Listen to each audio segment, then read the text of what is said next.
It did change me. I don't really date anymore because I don't trust the true intentions of people anymore. I became very jaded to dating after all of that. People who have signed NDAs that have now expired or for whatever reason are no longer valid. What couldn't you tell us but now can? I was actually an actor in that commercial that said I wasn't. They aren't paid actors 'cause we're not paying them. I always hate that statement. These are real people, not actors. Every actor I know is a real person. I was a translator, contractor, for the US military. I also translated Marvel comic books. Marvel had tighter security. This does not surprise me. I've worked in aerospace on military contracts most of my professional career.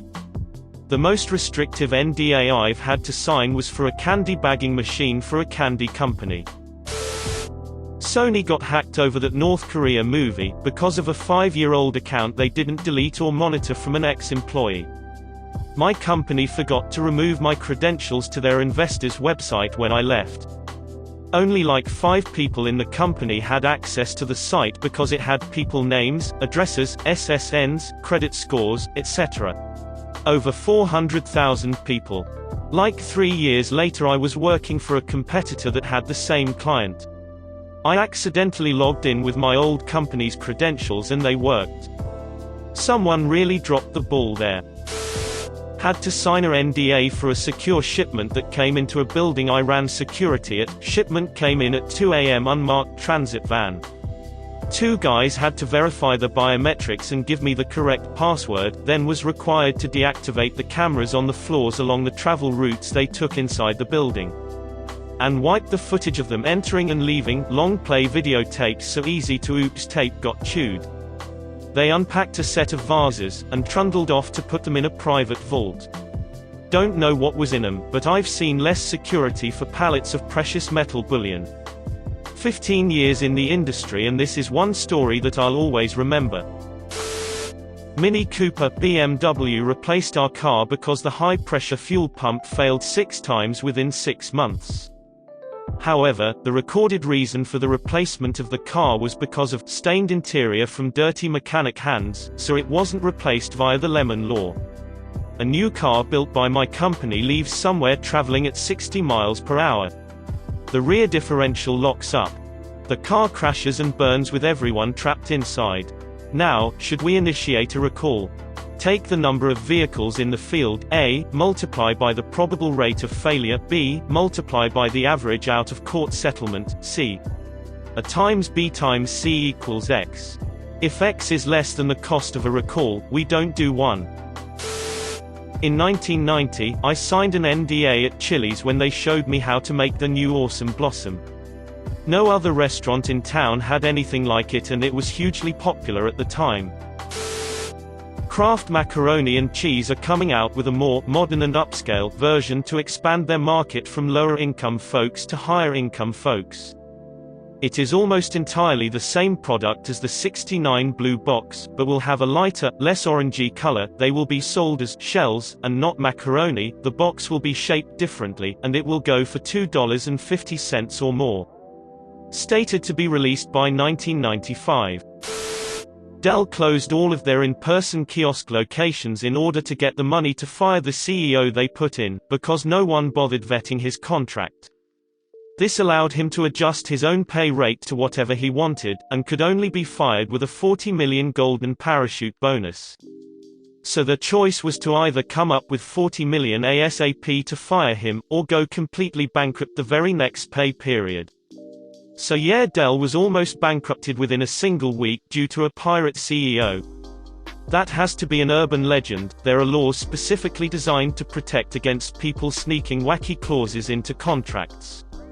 I work with contracts and I work with C-suite executives. This almost definitely was not an overt clause. Some of these contracts can be written with if-then type finance formulas embedded in them that would defy PhDs in accounting and finance.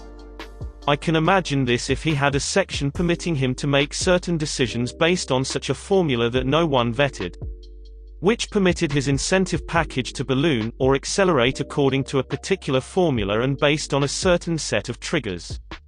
especially if the in-house legal group were relying on external corporate counsel to vet the contract, and external corporate counsel thought the in-house legal team had vetted this formula or set of triggers. That said, the vast majority of executive employment contracts are on the up and up. They're not legible to an uninformed reader, especially the pay packages, but they are not inherently nefarious. I worked for a native casino. The golf courses lost a ton of money for us, as did the advertising for the courses. Food we generally broke even on because of all the compensations. If a crime was committed by a dealer, they would watch the dealer for 3 months to see if there were accomplices. They used facial recognition and would pair match you, so if the same person sat with the same dealer over and over, they would know. This way they could look for accomplices.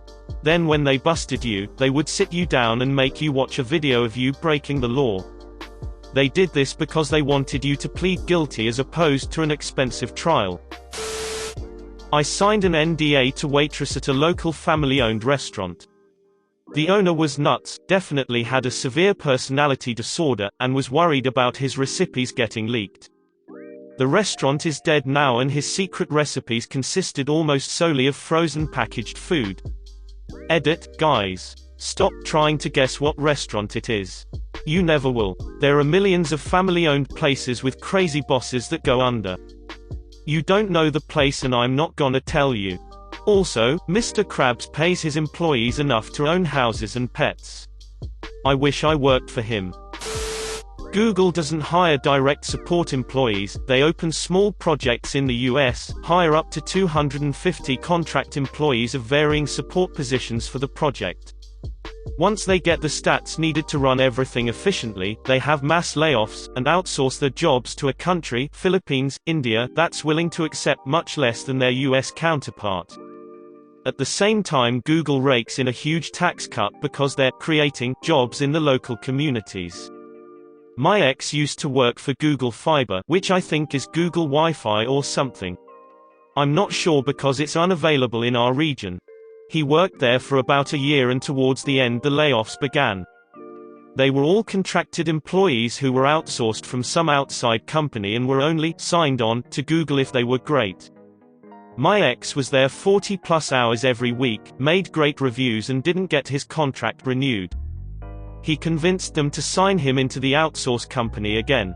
After that, things started going downhill, the layoffs began, and he would tell me about how so-and-so got fired today because their performance reviews weren't good enough. When we broke up, he still worked there, but since then he quit and now works at a Staples, so good for him, I guess. It seemed like it was some great Google job that would get him places, but in the end, it was basically an overhyped call center in which they would replace the people they had with people from other countries. Apple 100% replaced the iPhone 4 for users because of a bad antenna. We were instructed to dodge, deflect, and deny this was the issue. Cell phone providers were bad, the phone was a fluke, it didn't matter. Don't admit fault. But if they were there for reception versus water damage, buttons, or battery life, you had to make sure you were swapping them with the newer batch iPhone 4 swaps rather than the typical batch swaps. It was a recall without being a recall. But only if you had reception issues. Worked at a matchmaking company. It's all nonsense, it's just throwing darts at a wall until something sticks. There's no science or magic to it at all. Edit, I didn't work for an internet matching company, so they may have a different process. What we did was get a paid client and set him up on dates. The dates we found were from a pool of women, and we would just keep picking one after another. I quit because I felt like the women were just being used, and I became uncomfortable profiting off of people's hopes. They very much play up on finding you true love, and it's a process, blah blah. They'll very much play up the fairy tale romance. It did change me. I don't really date anymore because I don't trust the true intentions of people anymore. I became very jaded to dating after all of that. You could get free satellite TV without any hacking or hardware mods. Call up your Dish or DirecTV phone line, add everything you want to get. Wait until it all appears on your account and you can watch it. Then, unplug all the hardware in your system and give them a call back, saying it wasn't you, or you changed your mind, or you only had it for visiting family or whatever. Take it back down to the bare minimum or turn it off completely. Wait at least 24 hours, preferably a good 2 or 3 days. Then, plug your hardware back in and continue to enjoy everything. This has been known to work for years for a lot of people. Satellite TV is one-way communication, so the only way they update your programming authorization is to send a signal to your specific hardware. Sending satellite signals for single customers is expensive, so they don't keep doing it. When your system gets the update to turn on all the channels, it sticks until you make a change. All you have to do is skip that downgrade signal.